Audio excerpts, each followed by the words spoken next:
चोले भटूरे वाला बना करोड़पति। शहर के एक छोटे से मोहल्ले में रमेश नाम का एक गरीब आदमी रहता था। उसका छोटा सा घर था जिसमें वह अपनी पत्नी सीता और बेटे मोहन के साथ रहता था। घर की हालत ज़्यादा अच्छी नहीं थी, लेकिन रमेश के चेहरे पर हमेशा मुस्कान रहती थी। वह मानता था कि इंसान की असली दौलत उसके अच्छे विचार और मेहनत होती है। रमेश बचपन से ही मेहनती था।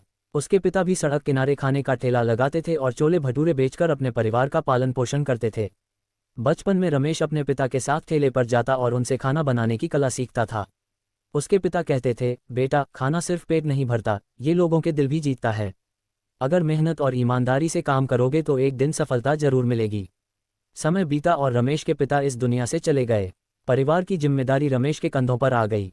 उसने अपने पिता का पुराना ठेला संभाल लिया। ठेला बहुत साधारण था। उसमें एक पुराना चूल्हा, कुछ बर्तन और एक छोटी सी मेज थी। हर सुबह रमेश जल्दी उठता, बाजार से सामान लाता और अपने हाथों से चोले तैयार करता। रमेश के चोले का स्वाद अलग ही था। वह मसालों का इस्तेमाल सोच समझकर करता था। वह कहता था, अच्छे खाने का राज ज़्यादा मसाले नहीं बल्कि प्यार और सही तरीका होता है। शुरुआत में उसके ठेले पर बहुत कम लोग आते थे। कई बार पूरा दिन निकल जाता और कमाई इतनी नहीं होती कि घर का खर्च ठीक से चल सके। लेकिन रमेश ने कभी हार नहीं मानी। एक दिन उसका बेटा मोहन बोला, पिताजी, हम इतने गरीब हैं, फिर भी आप हमेशा खुश कैसे रहते हैं? रमेश मुस्कुराकर बोला, बेटा, गरीबी पैसों की होती है, सोच की नहीं। अगर इंसान मेहनत करना छोड़ दे तो वह सच में गरीब हो जाता है। धीरे धीरे लोगों को रमेश के चोले भटूरे का स्वाद पसंद आने लगा। ऑफिस जाने वाले लोग, दुकानदार और छात्र उसके ठेले पर आने लगे। कुछ ही महीनों में उसका ठेला मोहल्ले में प्रसिद्ध हो गया। एक दिन शहर के एक बड़े व्यापारी विक्रम सिंह वहां खाना खाने आए। उन्होंने जैसे ही चोले भटूरे का पहला निवाला खाया, वे हैरान रह गए। उन्होंने रमेश से पूछा, तुमने ये स्वाद कहाँ से सीखा? रमेश ने विनम्रता से जवाब दिया, मेरे पिता ने सिखाया था। उन्होंने कहा था कि खाना बनाने से पहले लोगों के लिए अच्छा सोचो, स्वाद अपने आप आ जाएगा। विक्रम सिंह को रमेश की बात बहुत पसंद आई। उन्होंने कहा, तुम्हारे हाथ में हुनर है, तुम्हें सिर्फ एक ठेले तक सीमित नहीं रहना चाहिए। रमेश हंसकर बोला, साहब, बड़ा सपना देखने के लिए बड़े पैसे चाहिए होते हैं, मेरे पास तो बस मेहनत है।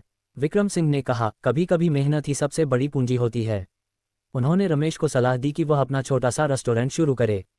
लेकिन रमेश के पास पैसे नहीं थे। उसने कई जगह से उधार लेने की कोशिश की, मगर कोई तैयार नहीं हुआ।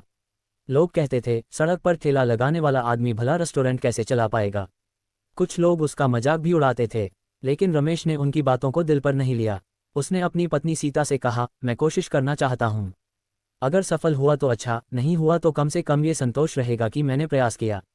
सीता ने उसका साथ दिया। उसने अपनी बचत के पैसे रमेश को दे दिए। रमेश ने एक छोटी सी दुकान किराए पर ली। उसने दुकान का नाम रखा रमेश के मशहूर चोले भटूरे। पहले दिन सिर्फ कुछ ग्राहक आए। दूसरे दिन भी ज़्यादा भीड़ नहीं हुई। लेकिन रमेश हर ग्राहक को परिवार की तरह सम्मान देता था। वह खुद खाना परोसता और पूछता, स्वाद कैसा लगा? कुछ ही समय में लोगों को उसकी दुकान पसंद आने लगी। उसकी दुकान पर भीड़ बढ़ने लगी। रमेश ने एक नियम बनाया था, पुराने ग्राहक को भी वही सम्मान मिलेगा जो नए ग्राहक को मिलता है। उसकी ईमानदारी की वजह से लोग उससे जुड़ने लगे। कुछ सालों में उसकी दुकान शहर की सबसे प्रसिद्ध खाने की जगहों में शामिल हो गई। लोग दूर दूर से उसके चोले भटूरे खाने आने लगे। एक दिन एक पत्रकार उसकी दुकान पर आया।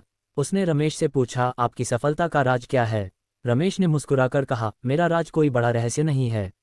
मैंने कभी अपने काम को छोटा नहीं समझा। मैंने हर दिन अपना काम पूरी मेहनत और ईमानदारी से किया। पत्रकार ने उसकी कहानी अखबार में छाप दी। देखते ही देखते रमेश की प्रसिद्धि पूरे शहर में फैल गई। अब रमेश ने कई जगह अपनी दुकानें खोलनी शुरू कर दी। लेकिन उसने अपने पुराने ठेले को कभी नहीं हटाया। वह उसे अपनी सफलता की पहली सीढ़ी मानता था। कुछ वर्षों में उसका छोटा सा कारोबार एक बड़ी कंपनी बन गया। उसके कई रेस्टोरेंट खुल गए। लोग अब उसे करोड़पति व्यापारी के नाम से जानने लगे। लेकिन करोड़पति बनने के बाद भी रमेश में कोई घमंड नहीं आया। वह आज भी सुबह जल्दी उठता, अपने कर्मचारियों से मिलता और खाने की गुणवत्ता खुद देखता। एक दिन उसका बेटा मोहन बोला, पिताजी, अब तो आपके पास इतना पैसा है, फिर भी आप इतनी मेहनत क्यों करते हैं? रमेश ने कहा, बेटा, पैसा आने से मेहनत की कीमत कम नहीं हो जाती। जिस मेहनत ने हमें ऊपर उठाया है उसे कभी नहीं भूलना चाहिए। रमेश ने गरीब बच्चों के लिए स्कूल बनवाया और ज़रूरतमंद लोगों की मदद करने लगा।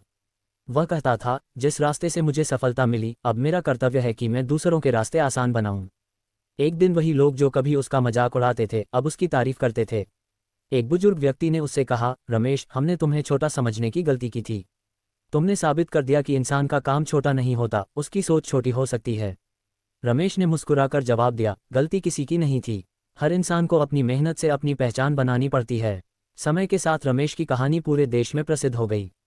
एक साधारण छोले भटूरे वाला अपनी मेहनत, ईमानदारी और अच्छे व्यवहार से करोड़पति बन गया था। उसकी कहानी हर उस इंसान के लिए प्रेरणा बन गई जो अपने छोटे सपनों को बड़ा बनाना चाहता था। सीख: काम कभी छोटा नहीं होता। मेहनत, ईमानदारी और धैर्य से किया गया प्रयास एक दिन बड़ी सफलता जरूर देता है।